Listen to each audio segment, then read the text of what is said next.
Assalamualaikum warahmatullahi wabarakatuh. Suatu hari, Abu Nawas diundang untuk berendam bersama Baginda Raja dan para menteri di pemandian air hangat yang terkenal. Baginda Raja dan para menteri sudah datang lebih dahulu. Baginda membawa 19 butir telur ayam, 18 butir dibagikan kepada para menterinya. 1 butir untuk dirinya sendiri. Ketika Abu Nawas datang, Baginda Raja beserta para menteri sudah berendam di dalam kolam. Abu Nawas segera melepas pakaian dan langsung ikut berendam. Abu Nawas berharap-harap cemas. Kira-kira permainan apa lagi yang akan dia hadapi? Mungkin permainan kali ini akan sulit, karena Baginda Raja tidak memberi waktu untuk berpikir. Tiba-tiba Baginda Raja membuyarkan lamunan Abu Nawas.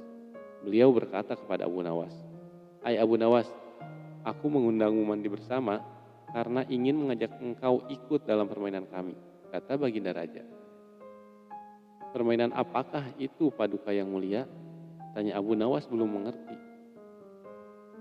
"Kita sekali-kali melakukan sesuatu yang secara alami hanya bisa dilakukan oleh binatang. Sebagai manusia, kita harus bisa melakukannya dengan cara kita masing-masing," kata Baginda sambil tersenyum. "Hamba belum mengerti, Baginda yang mulia," kata Abu Nawas agak ketakutan. "Masing-masing dari kita harus bisa bertelur seperti ayam. Dan barang siapa yang tidak bisa bertelur, maka ia harus dihukum," kata Baginda. Abu Nawas tidak berkata apa-apa. Wajahnya nampak murung.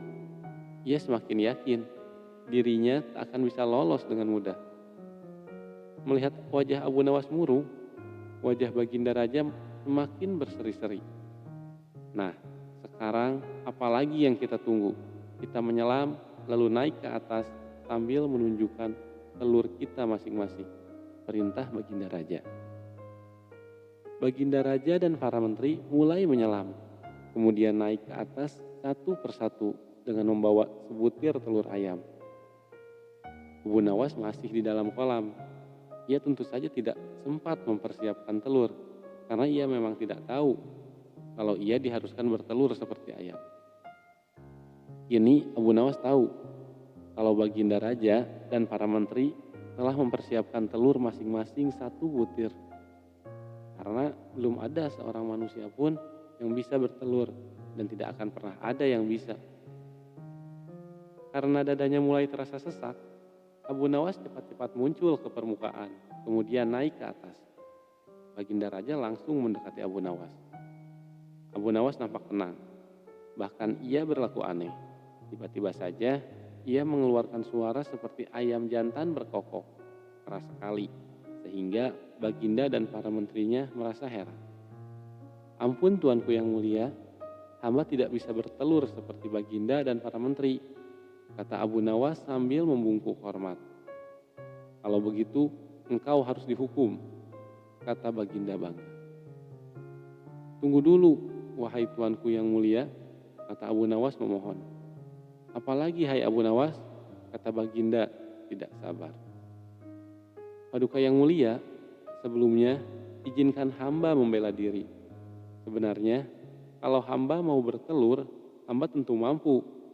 Tetapi, hamba merasa menjadi ayam jantan, maka hamba tidak bertelur. Hanya ayam betina saja yang bisa bertelur." "Kukuruyuk," kata Abu Nawas dengan membusungkan dada. Baginda Raja tidak bisa berkata apa-apa. Wajah Baginda dan para menteri yang semula ceria penuh kemenangan, kini mendadak berubah menjadi merah padam karena malu. Sebab mereka dianggap ayam betina. Abu Nawas memang cerdik. Karena merasa malu, Baginda Raja dan para menteri segera berpakaian dan kembali ke istana tanpa mengucapkan sepatah kata pun. Itulah kisah Abu Nawas membuat manusia bertelur. Semoga kisah ini menghibur. Sampai jumpa di kisah menarik lainnya. Wassalamualaikum warahmatullahi wabarakatuh.